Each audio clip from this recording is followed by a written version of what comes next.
Oi, eu sou a Bárbara, sou professora de português. Nós estamos trabalhando o módulo de português do Enem. Hoje nós vamos falar sobre denotação e conotação. Vamos entender essas duas palavrinhas, vamos entender qual diferença, elas fazem na língua portuguesa, E, bom, para começar, a gente pode falar que essas duas são possibilidades de uso da língua, porque a língua, gente, a língua não só portuguesa, isso daí falando de qualquer língua. A língua, ela é um organismo vivo, É a língua oral, Aquilo que a gente tem lá, as regras, de como a língua deve ser formalmente, elas são mais voltadas para escrita e para um tipo específico de escrita, Então, a denotação e a conotação, elas vão dizer respeito a isso.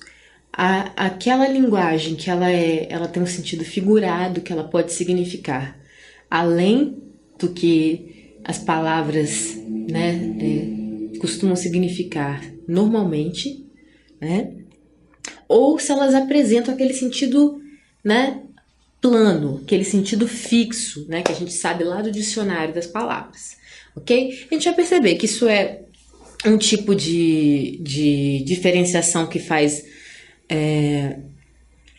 que tem muito a ver com a linguagem literária, com a linguagem publicitária, tá? E em contrapartida, a gente fala também dessa linguagem mais fixa, essa linguagem formal, dos textos dissertativos, dessa linguagem que a gente precisa falar quando a gente vai fazer uma entrevista de emprego e etc.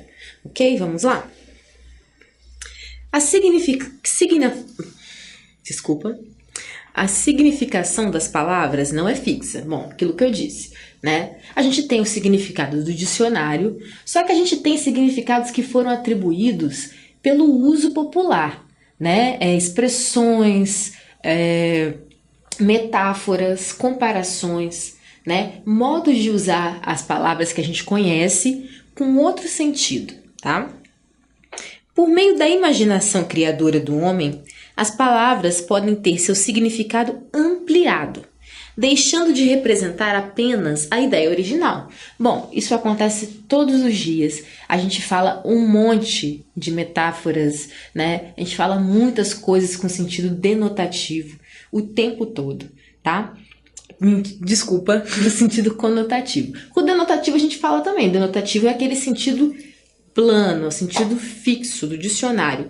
É o que a gente mais usa, mas a gente vai perceber que o conotativo entra na nossa linguagem de maneira muito natural, de maneira que a gente às vezes nem sabe o que é isso, que isso pode ser atribuído à linguagem conotativa, tá? Bom, assim, frequentemente, remetem-nos a novos conceitos por meio de associações, dependendo de sua colocação numa determinada frase. É importante a gente falar, que essas linguagens, esse modo de linguagem figurada é um modo de linguagem através da associação. O que isso significa? Isso significa que a gente associa aquele significado a outro.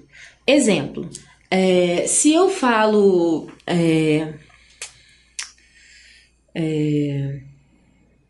fogo, a casa pegou fogo, certo? É o significado plano, Agora, quando você fala para seu amigo assim, que fogo é esse? Quando a pessoa tá, agitada, tá muito agitada. E aí? Esse fogo não é o mesmo que pega fogo na casa, não é o mesmo fogo que a pessoa tá com fogo, Nossa, você tá com fogo hoje, Então, não é a mesma coisa, Mas faz sentido, é uma associação. Por quê? Se a pessoa tá inquieta, a gente pressupõe que tem alguma coisa ardendo dentro dela, Uma chama, uma coisa, Então, isso é uma forma de associar aquela energia que a pessoa tá tendo ao fogo, que é uma energia também muito forte, Então, a gente faz essa associação. Tá vendo? Isso daí é um exemplo claro da linguagem denotativa, que é o fogo, chama, que queima as coisas, versus a conotativa, que é o fogo interior, né? Essa chama, essa inquietação, né? Um jeito, né, da gente fazer essa diferenciação. E olha, é uma frase que a gente usa aí o tempo todo. Assim como essa associação, tem várias outras. Então, através de associação, tá? Então você vai associar aquela palavra a uma imagem, né? A um outro sentido. Não significa que o sentido da palavra mudou, por isso a gente chama de associação, tá? É importante dizer. Dependendo de sua colocação em determinada frase. Então, olha, dependendo da frase, dependendo do contexto, tá? Essas associações vão fazer sentido. Ou não, tá? Dependendo, se você colocar num... Por isso que a gente fala que a linguagem, né, ela precisa estar muito... Ela precisa ter muito a ver com o meio que você tá, né?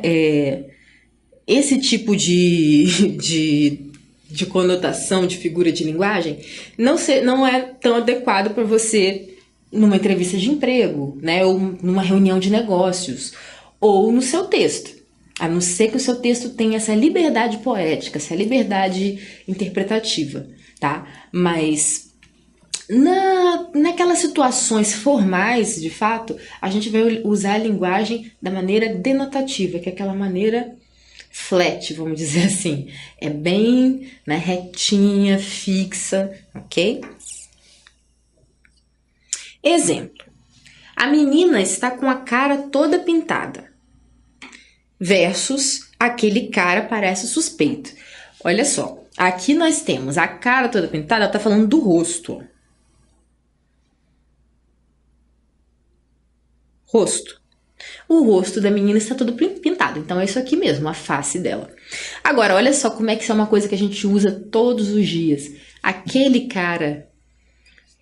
Você já parou para pensar de onde vem essa expressão? Chamar outra pessoa de cara, simplesmente? Então, vamos pensar nisso. Bom, é a mesma palavra, mas isso daqui você está relacionando a uma pessoa, certo? Certo, pessoa.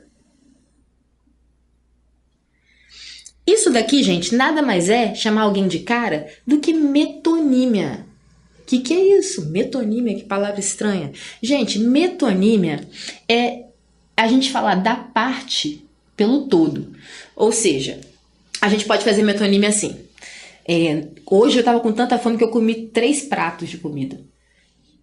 Mas você vai pensar, né? Se você para e pensa, isso é uma coisa que a gente fala o tempo todo. Ninguém come prato. Você vai mastigar vidro, você vai mastigar louça, você não vai. Cerâmica, o que quer que seja, papel. Não, você come o conteúdo. Esse é um tipo de metonímia que a gente faz todo dia, que é o continente pelo conteúdo. Então, você comeu a comida que estava no prato, mas você fala comeu o prato, certo? Aqui a relação é mais ou menos a mesma. Só que ao invés de ser o conteúdo, né, o continente pelo conteúdo, aqui é parte pelo todo. Então, a cara, ela faz parte de uma pessoa, não é verdade? Cara, todo mundo tem. Então, ao invés de falar pessoa, né, a gente começou a falar cara. Aqui, ó, só isso daqui. Porque, vamos dizer assim, essa é uma cara conhecida. Sabe? Já ouviu essa expressão? Então, faz sentido, olha. Você usa cara para falar de uma pessoa completa. Pessoa que tem braço, perna, tronco, né? Mas você usa só a cara. Então é isso. É uma expressão metonímica, tá? E denotativa. Tá? Vendo que a linguagem denotativa, ela vai se associar a algumas outras figuras de linguagem, vez ou outra. Tá? Metáfora, comparação, a metonímia nesse caso, ok? Então nós temos, a menina está com a cara toda pintada, significando, né, rosto. Então isso daqui é denotativo.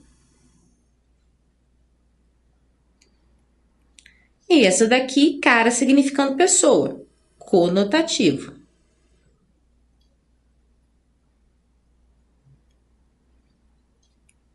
Certo? No primeiro exemplo, a palavra cara significa rosto. A parte que antecede a cabeça, conforme consta nos dicionários, né? Essa parte da frente da cabeça. Já no segundo exemplo, a mesma palavra, cara, teve seu significado ampliado e, por uma série de associações, entendemos que nesse caso significa pessoa, sujeito, indivíduo. Beleza? Bom, é aquilo que eu já expliquei para vocês, através de uma relação metonímica, ok? Algumas vezes, uma mesma frase pode apresentar duas ou mais possibilidades de interpretação.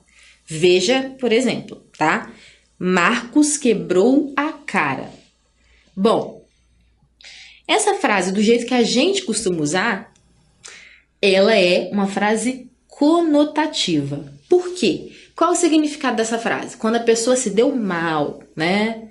Ah, se ferrou. Então, Marcos quebrou a cara, né? O Marcos se deu mal. Geralmente a gente usa isso para falar de alguém que não se deu muito bem. Beleza.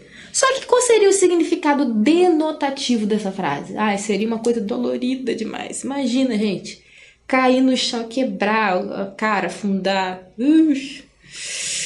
Pode acontecer também, tá? Acidentes, né? Acontecem essas coisas, acidente de moto, de carro.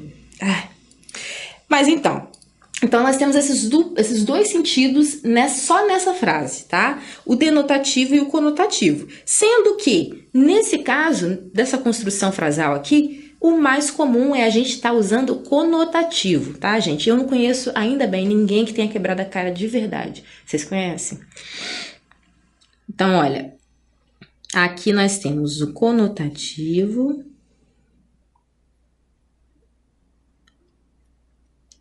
e o denotativo.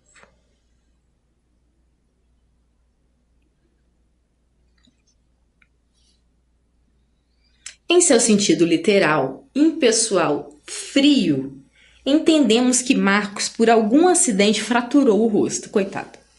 Entretanto, podemos entender a mesma frase num sentido figurado, como Marcos não se deu bem, tentou realizar alguma coisa e não conseguiu. Ok?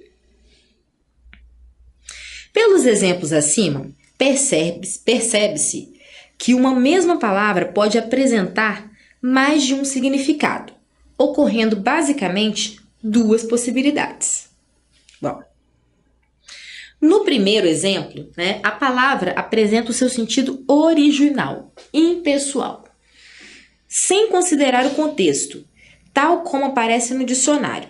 Então, né, considerando a fratura no rosto, a gente tem um exemplo, né, no sentido original, impessoal, sem considerar o contexto, né, exatamente como aparece no dicionário. Nesse caso, prevalece o sentido denotativo ou denotação do signo linguístico. Bom, aí você pensa assim às vezes, né? Poxa, Bárbara, eu não tenho muita familiaridade com essas palavras. Como é que eu vou decorar? Como é que eu vou lembrar qual é qual? Ó, vou te ensinar um macete que uma professora minha, de novo, Isabel, se estiver me assistindo, maravilhosa, ensinou isso aqui uma vez. Esse D aqui, ó, você vai associar a dicionário. Então, a denotativa é do dicionário.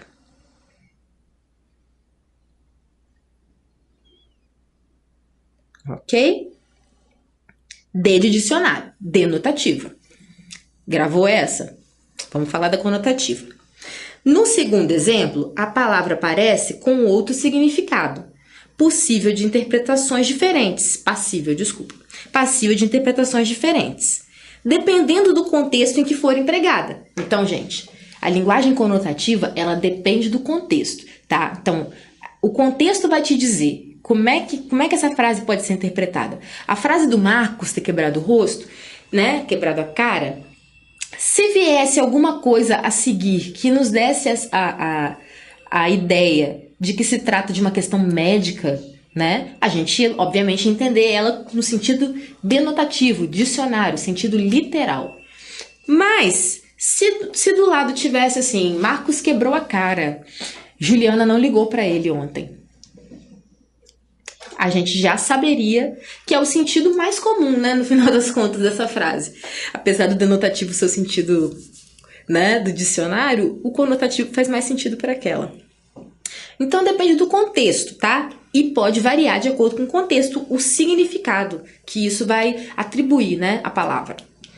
Nesse caso, prevalece o sentido conotativo, ou a conotação do signo linguístico. Agora, um macete para esse aqui. Esse Czinho aqui, ó, é o C de quê? De coração, gente. Olha, para mim funcionou, hein? Eu decorei isso aqui e nunca mais esqueci. Então, se você, né, vai nessa que eu acho que vai te ajudar. Por quê? Porque isso é muito utilizado na poesia. Então, a gente pode associar o coração ao sentimento. Então, é D de dicionário, C de coração. Denotativo e conotativo. A conotação é amplamente utilizada na linguagem cotidiana, mas a literatura, a publicidade e o humor, entre outros, fazem uso constante da elasticidade que esse recurso confere à língua. Elasticidade, gente. Você pega uma palavra e você consegue ampliar, você consegue esticar o significado dela. Você consegue dar outros sentidos, tá? Por isso que a gente fala de elasticidade. E a língua, gente, a língua apresenta essa elasticidade. Não é essa aqui, que se eu puxar ela não tem muito pra frente. Mas a língua portuguesa, a língua que a gente fala, a língua oral, de qualquer língua, eu falei portuguesa, mas qualquer idioma. A linguagem permite essa elasticidade, essa versatilidade, tá? Veremos 2 exemplos a seguir. Vamos lá, tirinhas, adoro. Calvin. Você vai comer asfalto no 5º período, babaca. Fique esperto, entendeu? Ótimo, estou morto. 5º período, em estado de ameaça terrorista. Igual a uma aula de educação física. Na tirinha, a expressão empregada no sentido metafórico, né? Assim, na tirinha, uma expressão empregada em seu sentido metafórico, quando Valentão Moe diz para Calvin que ele vai comer asfalto. Não esperamos que a ameaça seja literalmente cumprida, mas sabemos que o sentido dado à expressão é negativo, né? Você vai falar, você vai comer asfalto, então, ó, moleque, você vai ter que correr muito, ou você vai ficar para trás, né? Comer asfalto geralmente é aquela usa na corrida, né? Rally, essas coisas, vai comer asfalto, comer poeira, né? Então, comer asfalto é porque ele vai ter que correr muito para ficar junto com os moleques mais velhos, né? Eu acho que é isso. Agora, uma coisa importante, isso aqui ó, também que ele fala, que a gente usa todo dia, estou morto. Isso também, gente, linguagem conotativa. Também é uma metáfora que a gente usa todos os dias. Tô morto de fome, tô morto de sono. Nossa, tô cansado, né? Morto com farofa, que é a nova, adoro essa. Morto com farofa. Então, é óbvio que você não tá morto, né? Você tá cansado. Ou você tá com muita fome, né? Ou no caso dele vou me dar mal, estou morto, né? Nossa, me dei mal. Então, é mais um exemplo de conotação. E a gente usa amplamente, todos os dias, assim. Todos os dias das nossas vidas, praticamente. A gente usa a expressão tô morto de alguma coisa. Então, olha, aqui a gente tem 2 exemplos no caso. Comer asfalto, né? Que é ficar para trás, é negativo. E o estou morto. Agora temos outros aqui do hangar. Qual é o sentido da vida? Por que estou aqui? Você está aqui porque o dono do bar deixa você pendurar a conta até o fim do mês, né? Resolveu o problema do hangar. Bom, gente, vamos entender. Na tirinha, é possível notar um diálogo interessante entre os amigos Hangar e Ed Sortudo. A resposta, você está aqui porque o dono do bar deixa você pendurar a conta até o final do mês, também utiliza a linguagem figurativa, pois a expressão quer dizer, na verdade, consumir e deixar o pagamento para depois, né? O famoso vender fiado. Então, você está aqui porque ele deixa você pendurar. É lógico que a conta não vai ficar pendurada, de fato, né? Lá na parede. Pendurar é um sentido figurado, né? É um sentido conotativo para você dizer que você vai poder consumir e vai poder pagar depois, jogar o pagamento para frente, né? Poucos bares fazem isso hoje em dia, ou quase nenhum. Então é isso, ó, mais um exemplo aqui de conotativo, tá? Bom, é isso. Hoje a gente aprendeu Conotativo e denotativo, né? Você não vai esquecer. Conotativo é a linguagem figurada, a linguagem que amplia o sentido das palavras, ok? E denotativo, a do dicionário, é aquela que usa o sentido fixo, aquela que explora exatamente o que a língua proporciona pra gente, né? A gente viu também que a linguagem conotativa, ela é mais comum da literatura, do humor, bom, do dia a dia. A gente descobriu que a gente usa muito a linguagem conotativa, que é a linguagem o quê? Do coração, para você gravar, C. E a denotativa do dicionário, né? É a linguagem mais formal, mais correta, dos textos científicos, da sua redação, do texto argumentativo, ok? Bom, então é isso, a gente fica por aqui.